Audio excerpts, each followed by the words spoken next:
देखिए ज्योति जी, सरकार की एक सबसे बड़ी कमी आती है कि वो पहले कोई भी गलती कर देती है और फिर वो उस गलती को ठीक करने के लिए अपने प्रयास में लगी रहती है। ये भी यहाँ पे सरकार से यही हुआ है कि जिन व्यक्ति का, अगर कोई भी व्यक्ति असामाजिक तत्व है, अगर वो कोई भी वीडियो वायरल करता है, मैं किसी भी जाति धर्म के ऊपर नहीं जाऊंगा, मैं हर डिबेट में यही बात कहता हूं, असामाजिक तत्व किसी भी जाति, किसी भी धर्म, किसी भी समुदाय से हो सकता है। वो अगर कोई वीडियो वायरल करता है और उससे ये अंदेशा होता है कि इससे धार्मिक भावनाएं भी आहत हो सकती हैं या किसी व्यक्ति को, या ये हो सकता है कि इससे उपद्रव होने की संभावना है, तो सरकार का जो दायित्व बनता है वो उसको रोकने का बनता है। सरकार सबसे पहले उसमें विफल रही।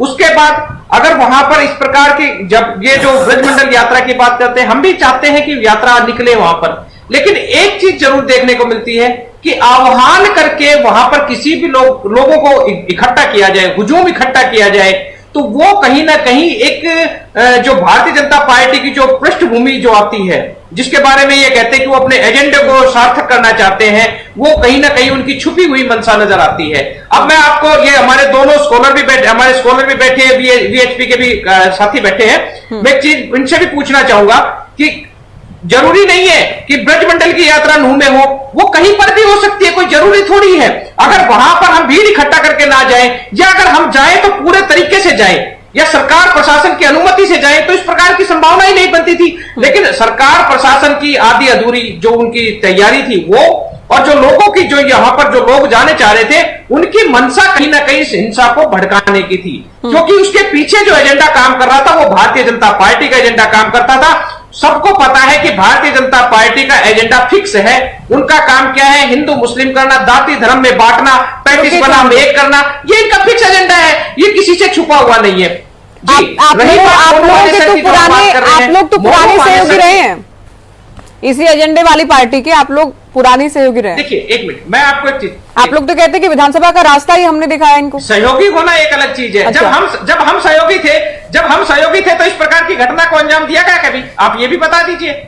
अब ये जो कोई भी व्यक्ति गलत व्यक्ति का साथ कब छूटता है? जब उसकी गलतियां पता लगता रहता है, गलतियां छूटती, लोग दूर होते रहते हैं। और आज भारतीय जनता पार्टी का असली चेहरा सबके सामने आ गया। अब बात करते हैं हम यहाँ पर जो कार्रवाई चल रही थी, जो बुलडोजर कार्रवाई चल रही है, हम इससे भी बिल्कुल सहमत हो जाएंगे, बशर्ते कि ये कार्रवाई पूरे हरियाणा में एक साथ हो। अलग अलग तरीके से करो, किसी भी तरीके डिपार्टमेंट वाइज कर दो, कोई जरूरी नहीं है। क्या 2 दिन में सारा इन्होंने एनक्रोचमेंट हटा दिया? जो सरकार की जमीन पर, हम नहीं चाहते किसी भी प्रकार का एनक्रोचमेंट कोई भी करे, कोई भी अवैध कब्जा करे, सबको कब्जे को हटा दो, अच्छी बात है। सरकार का कब्जा नहीं, सरकार की जमीन पर किसी प्रकार का कब्जा नहीं होना चाहिए। लेकिन क्या 2 दिन में सारा कब्जा हट गया? नहीं हटा ना। 21 जिले और भी हैं, वहां पर कार्रवाई क्यों नहीं हुई? क्या एक ही जिले में, 2 जिलों में ही ये घटना को, ये कब्जा किया गया था? भाई और भी बहुत से जिले हैं, आप वहां पर भी कार्रवाई करो।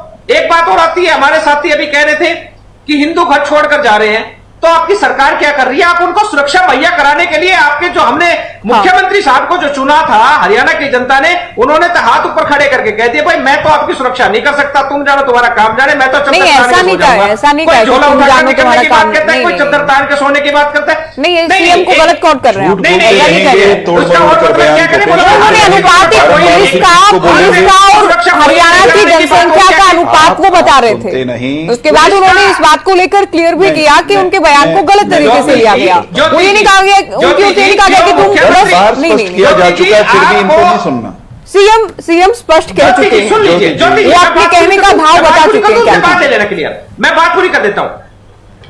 मैं भाव की मैं बता देता हूं। आपकी जिम्मेदारी अगर कोई भी निर्धारित की जाती है, आप उसमें बहानेबाजी नहीं कर सकते। मेरी जिम्मेदारी अगर कोई दी जाती है, मैं बहानेबाजी नहीं करूंगा। आज प्रदेश के मुख्यमंत्री है, वो किसी प्रकार के, इस प्रकार के बहानेबाजी नहीं करेंगे। मुख्यमंत्री एक बार किसी भी अधिकारी को आदेश देंगे तो उनसे ये नहीं कहेंगे कि बहाने चलेंगे, वो कहेंगे काम करो। तो मुख्यमंत्री जी से भी जनता उम्मीद करती है कि काम करो।